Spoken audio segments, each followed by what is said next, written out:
എല്ലാവർക്കും പുതിയ വീഡിയോയിലേക്ക് സ്വാഗതം. നല്ല ചൂടാണ് സൗദി അറേബ്യയിൽ.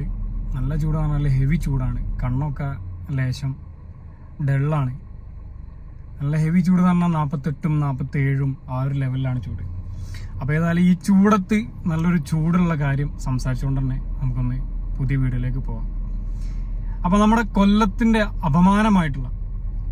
അപമാനമായിട്ടുള്ള എന്ന് പറയാൻ കാരണം, കൊല്ലക്കാരെ സംബന്ധിച്ചിടത്തോളം ഇദ്ദേഹം ഞങ്ങളെ MLA എന്ന് പറയുന്നത് ചിലപ്പോൾ ഒരു അപമാനമായിരിക്കും. കാരണം അതൊരു പരിപാടികളാണ് മൂപ്പർ ഒപ്പിച്ചേക്കൽ. പലപ്പോഴും പല വിവാദങ്ങളിലും പോയി ചാടും, എയറിലാവും, വീണ്ടും ചാടും, എയറിലാവും. ഇത് മൂപ്പര സ്ഥിരം പരിപാടിയാണ്. അപ്പോൾ ഇതിൻ്റെ മുമ്പാ പറഞ്ഞു വരുന്നത് വേറെ ആരെയും കുറിച്ചല്ല, മിസ്റ്റർ മുകേഷ്, നടനും കൂടിയായിട്ടുള്ള CPMന്റെ നേതാവായിട്ടുള്ള കൊല്ലത്തിൻ്റെ MLA ആയിട്ടുള്ള മുകേഷിൻ്റെ കാര്യമാണ് പറയുന്നത്. അപ്പോൾ ഇതിനു മുമ്പ് അദ്ദേഹത്തിനെ വിളിച്ച ഒരു ആരാധകൻ എന്ന് പറഞ്ഞാണ് വിളിച്ചത്. അതിന് ആരാധകനാണോ ഇനിയിപ്പോൾ ആരെങ്കിലും വെറുപ്പിക്കാൻ വേണ്ടി വിളിച്ചാണോ നമുക്കറിയില്ല. പക്ഷെ അതിനെപ്പറ്റി കൂടുതൽ ഡീറ്റെയിൽസ് ഒന്നും പിന്നെ പുറത്തു വന്നിട്ടില്ല. ഏതായാലും ആ വിളിച്ച ആളെ രാത്രി എമ്മും പിയും ഒക്കെ കൂട്ടി വിളിച്ച്, അന്തസ് വേണടാ, അന്തസ്സുണ്ടോടാ നിനക്ക് അന്തസ് എന്ന് ചോദിച്ച് ഈ ഡയലോഗ് ഭയങ്കര രീതിയിൽ വൈറലായി. അദ്ദേഹം എയറിലായി. പിന്നീട് പല സിനിമകളിലും അദ്ദേഹം തന്നെ സെൽഫ് ട്രോളായിട്ടും അല്ലാതെയും ഒക്കെ ഈ ഡയലോഗ് പലയിടത്തും യൂസ് ചെയ്തു. നല്ല രീതിയിൽ ട്രോളുകൾ വന്നു. ഏതായാലും ആ ഡയലോഗിന് ശേഷം അദ്ദേഹം കുറേ കാലം അതിൻ്റെ പേരിൽ എയറിൽ പോയിട്ടുണ്ട്. ഇപ്പോൾ ലേറ്റസ്റ്റ് ആയിട്ട് കഴിഞ്ഞ ദിവസം, ഞാൻ അതിൻ്റെ ഡീറ്റെയിൽസ് ഞാൻ ചെറുതായിട്ട് ഇതിൽ വെക്കാം. ഫുള്ളൊന്നും എൻ്റെ കയ്യിലില്ല, കിട്ടിയ കാര്യം ഞാൻ ഇതിൽ വെക്കാം. അതെ, അത് അറിയാമല്ലോ. പിന്നെന്തിനാണ് ആരാണെന്ന് ചോദിക്കുന്നത്? അല്ല സാർ, ഞാൻ 2 നമ്പറിൽ വിളിച്ചത്, അതാണ്. ശരി, പറഞ്ഞു. ആരാണ്, എവിടുന്നാണ്? ഞാൻ തിരുവനന്തപുരത്ത് വിളിക്കുന്നത്. തിരുവനന്തപുരത്ത് എവിടെയാ? തിരുവനന്തപുരത്ത് ഊരുട്ടമ്പലത്ത് നിന്നാണ്. ഊരുട്ടമ്പലം. പറഞ്ഞോ, എന്തായിരുന്നു? സാറിന്റെ ഏറ്റവും അടുത്ത സുഹൃത്തായ രാധാകൃഷ്ണൻ. ഹലോ, കേൾക്കണ്ട. സുഹൃത്താ? ഏത് സുഹൃത്ത്? സുഹൃത്ത്? അല്ല, സുഹൃത്തിനൊക്കെ ഒരു അർത്ഥമുണ്ട്. ഞാനിത് അങ്ങോട്ട്, ഇത് എന്റെ നമ്പർ ഉണ്ടല്ലോ, സൈബറുമായിട്ട് കണക്ട് ചെയ്തിരിക്കുകയാണ്. അതെ. കോടതിയുടെ തീരുമാനമാണ്, സൈബറുമായിട്ട് കണക്ട് ചെയ്തിരിക്കുകയാണ്. അതെ സാർ, ഞാന് ആള് വരും. എന്താണ് ചോദിക്കാൻ?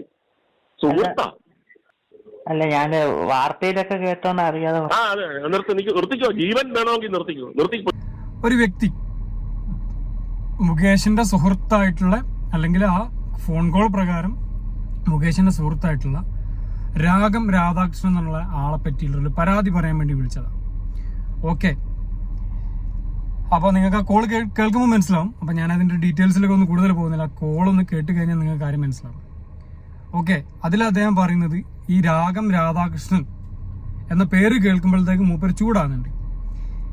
അപ്പോൾ നിങ്ങളുടെ സുഹൃത്തായിട്ടുള്ള എന്ന് പറഞ്ഞപ്പോഴത്തേക്ക് ആരാ സുഹൃത്ത്, എന്ത് സുഹൃത്ത്, സൗഹൃദം എന്താണെന്ന് എനിക്ക് അറിയോ, ഇങ്ങനെ തുടങ്ങിയിട്ടുള്ള ചോദ്യങ്ങളാണ് ചോദിക്കുന്നത്. പിന്നെന്താണ്, കേസ് വരും, നിനക്ക് കേസ് വരും, നിന്നെ അവിടെ വന്ന് പോലീസ് പൊക്കും, പിന്നെ സൈബറിൽ ഇതിൻ്റെ ഫോൺ കണക്റ്റഡ് ആണ്, തുടങ്ങിയിട്ട് വലിയ വലിയ കാര്യങ്ങളാണ് അദ്ദേഹം പറയുന്നത്. ശേഷം പിന്നെ ആളെ വിട്ട് തല്ലിക്കും എന്നുള്ള രീതിയിലേക്ക് വരെ, ജീവിക്കാൻ അത് അനുവദിക്കില്ല എന്നുള്ള രീതിയിലേക്ക് വരെ അദ്ദേഹം പോകുന്നുണ്ട്. അദ്ദേഹം എന്ന് പറയാൻ പറ്റില്ല, അങ്ങേര് അല്ലെങ്കിൽ അവൻ മുകേഷ് പോകുന്നുണ്ട്. അപ്പോൾ ഒരു MLA എന്നുള്ള നിലയ്ക്ക്, ഒരു നടൻ എന്നുള്ള നിലയ്ക്ക് അത് തന്നെ പറയാൻ പാടില്ല. കാരണം മമ്മൂട്ടിയും മോഹൻലാലും തുടങ്ങിയിട്ടുള്ള വലിയ വലിയ നടന്മാരൊക്കെ അവർ കീപ്പ് ചെയ്യുന്നൊരു എന്താ പറയുക, ഒരു ഗിവ് ആൻഡ് ടേക്ക് പോളിസി ഉണ്ട്. ഒരു ബഹുമാനം അങ്ങോട്ടും ഇങ്ങോട്ടും കൊടുത്തിട്ടുള്ള, അതായത് അവരിഷ്ടപ്പെടുന്ന ആളുകൾക്ക് അവർ കൊടുക്കുന്ന ഒരു ബഹുമാനം, ഒരു സ്നേഹമൊക്കെ ഉണ്ട്. ഇതൊക്കെ നമ്മുടെ മലയാളികൾക്ക് പരിചിതമായിട്ടുള്ളൊരു കാര്യമാണ്. അതിൻ്റെ ഇടയിലാണ് അദ്ദേഹം ഈ മുകേഷ് എന്നൊക്കെ പറഞ്ഞ ഒരുപാട് കാലം മലയാള സിനിമയിൽ തിളങ്ങി നിൽക്കുന്ന ഒരു നടനെന്ന നിലയിൽ എനിക്ക് പോലും ഇഷ്ടപ്പെടുന്ന ഒരു വ്യക്തിയാണ്, അല്ലെങ്കിൽ ഒരു നടനാണ് മുകേഷ്. പക്ഷെ മുകേഷ് എന്ന വ്യക്തി എത്രത്തോളം ഒരു പബ്ലിക് ന്യൂസൻസ് പോലെ, അല്ലെങ്കിൽ പൊതുശല്യം പോലെ പെരുമാറുന്നു എന്നുള്ളത് വീണ്ടും വീണ്ടും തെളിയിച്ചുകൊണ്ടിരിക്കുക. അതായത് ഒരു വ്യക്തി ഒരാളെ അറിയോ, അല്ലെങ്കിൽ ഒരാളെ പറ്റി പറയാൻ വേണ്ടി വിളിക്കുന്നത്, പിന്നെ ജനങ്ങൾ വോട്ട് ചെയ്ത് അയച്ചിട്ടുള്ള, ജനാധിപത്യ വ്യവസ്ഥയിൽ ജനങ്ങൾ തിരഞ്ഞെടുക്കപ്പെട്ട ഒരു MLA വിളിക്കുന്നത്.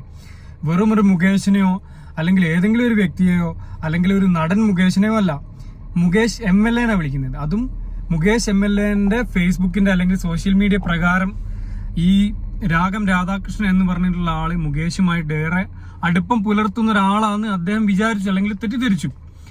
ഈ രാഗം രാധാകൃഷ്ണന്റെ ഫേസ്ബുക്ക് പ്രൊഫൈലിൽ മുകേഷുമായിട്ടുള്ള ഫോട്ടോകൾ കാര്യങ്ങളുണ്ട് എന്നൊക്കെയുള്ളതാണ് ഞാൻ ന്യൂസുകളിൽ നിന്ന് അറിഞ്ഞത്.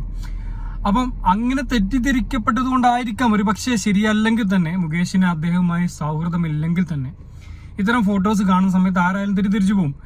അപ്പൊ ഇത്തരം ഒരു സാഹചര്യത്തിൽ ഒരു MLA കൂടിയായിട്ടുള്ള, ഒരു പൊതുപ്രവർത്തകനായിട്ടുള്ള, ഒരു ജനാധിപത്യ വ്യവസ്ഥയിൽ തിരഞ്ഞെടുക്കപ്പെട്ട ഒരു ജനപ്രതിനിധിയായിട്ടുള്ള മുകേഷിനെ വിളിക്കുന്ന സമയത്ത് മുകേഷ് ഇത്തരത്തിലല്ല പെരുമാറേണ്ടത്. മുകേഷിന് പെരുമാറേണ്ടതായിട്ടുള്ള ഒരു കാര്യം, ഒരു മാന്യത ഉണ്ട്. ഒന്നുമില്ലെങ്കിൽ അദ്ദേഹത്തിന് വിശ്വസിച്ച് വിളിക്കുന്ന ഒരു ജനല്ലേ, അല്ലെങ്കിൽ ഒരു പൊതുജനത്തിൽപ്പെട്ട ഒരാളല്ലേ. ഈ ഒരു കാര്യമെങ്കിലും മനസ്സിൽ വെച്ചുകൊണ്ട് അദ്ദേഹം പെരുമാറണം. അവിടെ അദ്ദേഹം ഉപയോഗിച്ച രീതി ഭീഷണിപ്പെടുത്തുക, ദേഷ്യം പിടിക്കുക. അദ്ദേഹത്തിന്റെ സുഹൃത്തല്ലെങ്കിൽ എൻ്റെ സുഹൃത്തല്ല, നിങ്ങൾക്ക് ആള് മാറിപ്പോയി, അല്ലെങ്കിൽ ഞാൻ അതിനെ കുറിച്ചൊന്ന് അന്വേഷിക്കട്ടെ, ഇനി എൻ്റെ സുഹൃത്താണ്, നിങ്ങളെ സുഹൃത്താണെങ്കിൽ തന്നെ അദ്ദേഹം എൻ്റെ അടുത്ത സുഹൃത്തല്ല, ഒരു അകന്ന സുഹൃത്താണ്, അദ്ദേഹം ഞാൻ സംസാരിക്കട്ടെ, അല്ലെ ഈ കേസിനെ പറ്റി ഞാനൊന്ന് പഠിക്കട്ടെ. ഇങ്ങനെ എന്തെങ്കിലുമൊക്കെ പറയുന്നതിന് പകരം ഒരു ജനപ്രതിനിധി എന്നുള്ള നിലയിൽ ഇങ്ങനെ എന്തെങ്കിലും ഒരു കാര്യങ്ങൾ പറഞ്ഞ് അദ്ദേഹത്തിനെ ബോധിപ്പിക്കേണ്ടതിന് പകരം ഇയാള് ഫോൺ വിളി തുടങ്ങിയത് തൊട്ടിട്ട് ഭയങ്കരമായിട്ട് പേടിപ്പിക്കുക, ഭയങ്കരമായിട്ട് ഷൗട്ട് ചെയ്യുക, ഈ വിളിച്ച ആളെ ഭീഷണിപ്പെടുത്തുക, ഈ രീതിയിലാണ് അവർ MLA സംസാരിക്കേണ്ടത്. നമ്മുടെ മുമ്പിൽ ഇഷ്ടം പോലെ ആളുകൾ MLA-മാരായിട്ടും അല്ലാതെയൊക്കെ ഉണ്ട്. ഒരുപാട് ആൾക്കാർ എക്സാമ്പിളായിട്ട് പറയാനുണ്ട്. അപ്പൊ എനിക്ക് പറയാനുള്ളത്, ഒരു സാധാരണ വ്യക്തിയാണെങ്കിൽ, ഒരു സാധാരണക്കാരനാണെങ്കിൽ ഒരു പക്ഷേ ഇത്രത്തോളം വിവാദമാവൂല. കാരണം സാധാരണക്കാരനെ സംബന്ധിച്ചിടത്തോളം അവർക്ക് ഇടപെടുന്നതിനും അവർക്ക് ഇത്തരം കാര്യങ്ങൾ കേൾക്കുന്നതിനൊക്കെ ഒരു പരിധി ഉണ്ട്. പക്ഷെ ഒരു ജനപ്രതിനിധി എന്ന നിലയ്ക്ക് മുകേഷിന് ഈ ഇത്തരം കാര്യങ്ങൾ ഇടപെടാനുള്ള കഴിവും പ്രാപ്തിയും അതിനുള്ള സാഹചര്യവും സന്ദർഭവും ഭരണ സംവിധാനങ്ങളും എല്ലാം ഉണ്ട്. അപ്പൊ അത്തരം കാര്യങ്ങളിൽ വിശ്വസിച്ച ഒരാൾ വിളിക്കുന്ന സമയത്ത് ഇങ്ങനെയല്ല പെരുമാറേണ്ടത്. എനിക്ക് പറയാനുള്ളത് കൊല്ലക്കാരോടാണ്. നിങ്ങൾ ജസ്റ്റ് 1700-1800 വോട്ടിനെങ്ങാനാണ് കഴിഞ്ഞ തവണ മുകേഷ് കടന്നുകൂടിയത്. ഇത്രത്തോളം കേരളം ഒട്ടാകെ പല സ്ഥലത്തും വലിയ ഭൂരിപക്ഷത്തിന് CPM നേതാക്കന്മാരും CPM MLA-മാരും ജയിച്ചു കയറിയ സമയത്ത് ഇയാൾ ജയിച്ചത് വെറും 1700 വോട്ടിനാ. ആ 1700 വോട്ട് ഇപ്പോഴത്തെ ബിന്ദു കൃഷ്ണന് കൊടുത്തിരുന്നെങ്കിൽ കുറച്ചുകൂടി ബെറ്റർ ആയിട്ടുള്ള, അല്ലെങ്കിൽ ഈ മുകേഷിനെക്കാളും എത്രയോ ബെറ്റർ ആയിട്ടുള്ള ഒരു MLA-നെ നിങ്ങൾക്ക് കിട്ടില്ലായിരുന്നോ? ഒരു 1500 ആള് അല്ലെങ്കിൽ ഒരു 1800 ആൾക്കാർ വിചാരിച്ചിരുന്നെങ്കിൽ ഒരു 10-30 വോട്ടിന് ബിന്ദു കൃഷ്ണ ജയിച്ചു കയറില്ലായിരുന്നോ? കൊല്ലക്കാരോട് എനിക്ക് സാധാപം തോന്നുന്നത്. ഇത്തരം ഒരു നിലവാരമില്ലാത്തൊരു MLA-നാണ് നിങ്ങൾക്ക് കിട്ടിയത്. എന്തെങ്കിലും ഒരു ആവശ്യത്തിന് നിങ്ങൾക്ക് വിളിക്കേണ്ടി വന്നാൽ, എന്തെങ്കിലും ഒരു ആവശ്യത്തിന് നിങ്ങൾക്ക് ബന്ധപ്പെടേണ്ടി വന്നാൽ ഇത്തരം സംസാരങ്ങൾ നിങ്ങളും കേൾക്കേണ്ടി വരില്ലേ? അപ്പൊ നിങ്ങൾക്ക് തോന്നൂലേ എന്തൊരു വൃത്തികെട്ട MLA ആണ്, എന്തൊരു വൃത്തികെട്ട മനുഷ്യനാണ് നിങ്ങൾ? എടോ, ഒരു MLA എന്നുള്ള നിലക്ക്, അല്ലെങ്കിൽ ഒരു മനുഷ്യൻ എന്നുള്ള നിലക്ക് അത്യാവശ്യം ഇടപെടാനും അത്യാവശ്യം സംസാര ശൈലിയിലൊക്കെ ഒരു മാറ്റം വരുത്താനും, ഒരു അഹങ്കാരവും ഇത്തരമൊരു ഞാൻ എത്രയോ വലിയവനാണെന്നുള്ള വിചാരമൊക്കെ വിട്ടിട്ട് രാഷ്ട്രീയക്കാരനാണെങ്കിൽ, ജനപ്രതിനിധിയാണെങ്കിൽ, സാമൂഹ്യ പ്രവർത്തകനാണെങ്കിൽ ജനങ്ങളോട് അടുത്തിടപഴകാൻ പഠിക്കുക. ഉമ്മൻചാണ്ടി അടക്കമുള്ള നേതാക്കന്മാർ ജീവിച്ച് മരിച്ചുപോയ നാടാണ് കേരളം.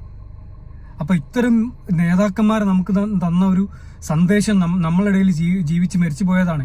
അവരൊക്കെ മാതൃകയായിട്ട് അത്തരം ജനപ്രതിനിധിയായിട്ട് ജീവിക്കാൻ വേണ്ടി ശ്രമിക്കുക.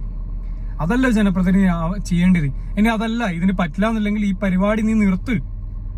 അടുത്ത പ്രാവശ്യം എന്തായാലും CPM മുകേഷിന് സീറ്റ് കൊടുക്കുമെന്ന് എനിക്ക് തോന്നുന്നില്ല. മത്സരിക്കണമെന്ന് മുകേഷ് വിചാരിച്ചാൽ പോലും CPM സീറ്റ് കൊടുക്കുമെന്ന് എനിക്ക് തോന്നുന്നില്ല. എനിക്ക് കൊടുത്താൽ തന്നെ 100% മുകേഷ് തോൽക്കും എന്നുള്ള 100% ഉറപ്പാണ്. അപ്പൊ ഇത്തരം ജനങ്ങൾക്കിടയിൽ ഇറങ്ങിയിട്ട് സാമൂഹ്യ പ്രവർത്തനം നടത്താനുള്ള കഴിവില്ലെങ്കിൽ, അതിന് നടക്കൂലെങ്കിൽ ദയവ് ചെയ്ത് മുകേഷ് എന്നല്ല, ഇനി മുൻപോട്ട് ആരെങ്കിലും MLA-മാരാണെന്ന് ഇതേപോലെയുള്ള ഏതെങ്കിലും നടന്മാരോ അല്ലെങ്കിൽ ആരായാലും നടന്മാരല്ലെങ്കിൽ ആരൊരാളും MLA ആയി മത്സരിക്കുന്നുണ്ടെങ്കിൽ, MLA ആയി വിജയിക്കുന്നുണ്ടെങ്കിൽ ജനങ്ങളോട് അടുത്തിടപഴകി ജനങ്ങളുടെ പ്രശ്നങ്ങൾ മനസ്സിലാക്കി ഇടപെടാൻ സാധിക്കില്ല എന്നുണ്ടെങ്കിൽ ഈ പരിപാടിക്ക് ഇറങ്ങരുത്. അതാണ് എനിക്ക് പറയാനുള്ളത്. അപ്പൊ ദയവ് ചെയ്ത് കൊല്ലംകാർ നിങ്ങളെ കാര്യത്തിൽ സഹതപിക്കുന്നുണ്ട്. ഞാൻ ഏതായാലും മറ്റുള്ളവരെങ്കിലും ഇത്തരം കാര്യങ്ങളിലൊക്കെ വിട്ടു നിന്നിട്ട് ജനങ്ങളുമായി ഇടപഴകി, ജനങ്ങളോട് അടുത്തിടപഴകി ഒരു സാമൂഹ്യ സേവനത്തിന്റെ യഥാർത്ഥ മൂല്യങ്ങൾ മനസ്സിലാക്കി പ്രവർത്തിക്കണമെന്ന് ഞാൻ അഭ്യർത്ഥിക്കുകയാണ്. അപ്പോൾ ഇത്രയും പറയാൻ വേണ്ടിയിട്ടാണ് വന്നത്. അപ്പോൾ വീണ്ടും അടുത്ത വീഡിയോയുമായി കാണാൻ ശ്രമിക്കാം. Thank you for watching. Have A nice day.